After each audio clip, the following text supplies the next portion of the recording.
안녕하십니까. 명품 변호사 TV의 조용주 변호사입니다. 오늘도 상속과 또 세금과 관련된 문제에 대해서 여러분에게 설명을 하려고 합니다. 오늘은 주제는 뭐냐면 유류분과 세금 문제거든요. 유류분이라고 하는 것은 원래 어떤 사람이 죽을 때 자기가 남긴 재산을 어떻게 처분할지를 자기가 스스로 정할 수가 있어요. 이거를 유언의 자유라고 하는데, 유언의 자유를 무한대로 인정하게 되면 결국 어떤 상속인들은 상속을 못 받게 되는 그런 문제가 생기거든요. 그래서 우리 법에서는 유류분이라는 제도를 두어서 자기 지분의 2분의 1이나 3분의 1까지는 유류분 청구할 수 있도록 돼 있어요. 2분의 1은 배우자나 직계 비속이고요.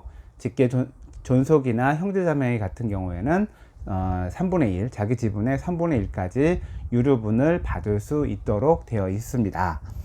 근데 이제 그래서 유언을 하더라도 이러한 유류분 문제 때문에 다시 소송이나 분쟁이 되는 경우가 현실적으로 많이 있는데요. 그래서 이제 그런 유류분의 문제가 이제 소송으로 돼서 어떤 사람이 자기의 지분을 가져가게 된다면 세금 문제가 어떻게 되는지 한번 말씀을, 현실적으로 일어나는 문제이기 때문에 말씀을 드리려고 합니다.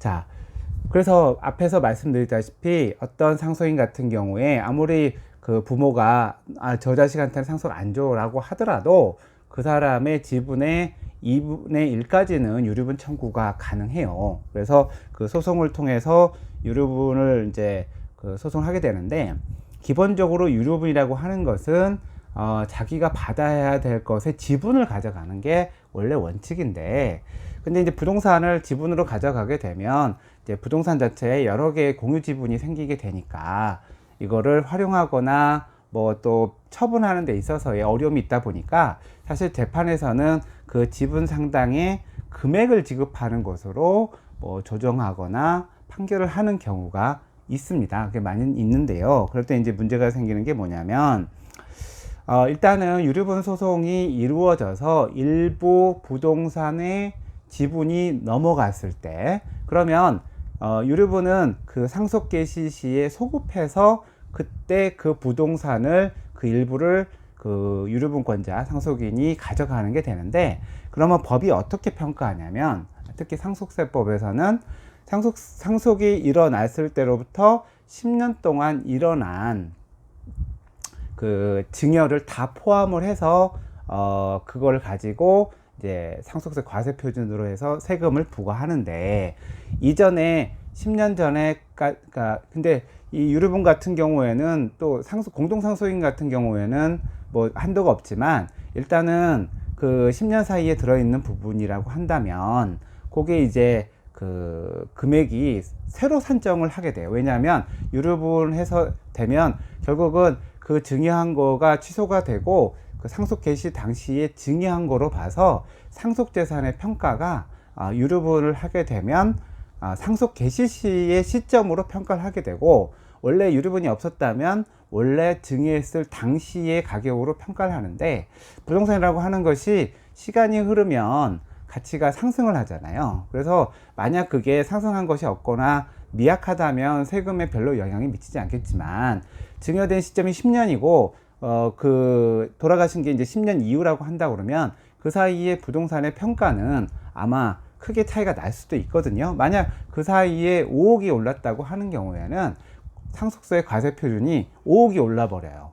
그러면은 세금이 그만큼 올라가게 돼서 유류분을 통해서 그렇게 하게 되면, 그러니까 그 판결을 받고 이런 것들이 국세청이 알게 되면 다시 상속세의 과세평가를 해서 세금을 추가적으로 더 납부하고 가산세까지 부담해야 되는 그런 문제가 또 있지요. 그래서 유류분 재판할 때도 사실은 이런 것들이 이제 판결이 나면은 어차피 국가는 알게 되고, 그 다음에 유류분을 받는 사람은 내가 한 푼도 안 받았을 경우에는 만약 상속세가 0원이었겠지만 유류분을 통해서 어느 정도의 지분과 돈을 받게 되면 그 부분에 대해서는 상속세를 내야 되거든요.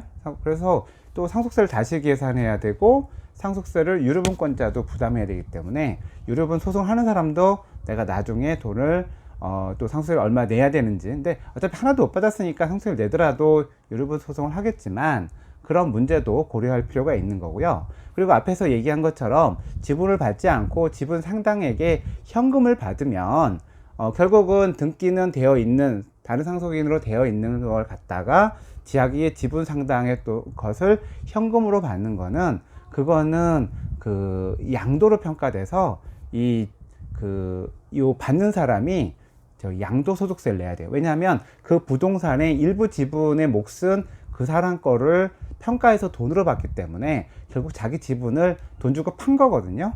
그래서 그 판 거의 부분에 대해서는 양도소득세 문제가 또 불거지게 됩니다. 예.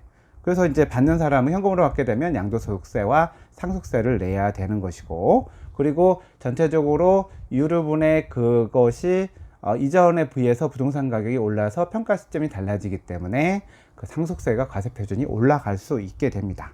그래서 이러한 문제들이 다양하게 생기기 때문에 유류분을 하실 때에는 단순히 법적인 내 지분을 받아오는 문제뿐만 아니라 이 세금이 어떻게 증가하고 나한테 이익인지, 그리고 이거를 유류분 반환 의무자인 경우에도 이거를 어느 정도에서 그냥 합의해서 끝내는 게 나은지도 고려를 해 보실 수 있는 그런 문제라고 생각해요. 그래서 유류분에 있어서도 반드시 세금 효과를 고려해야 된다는 점 반드시 유의하시고 오늘 설명을 마치도록 하겠습니다.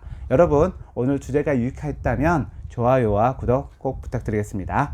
감사합니다.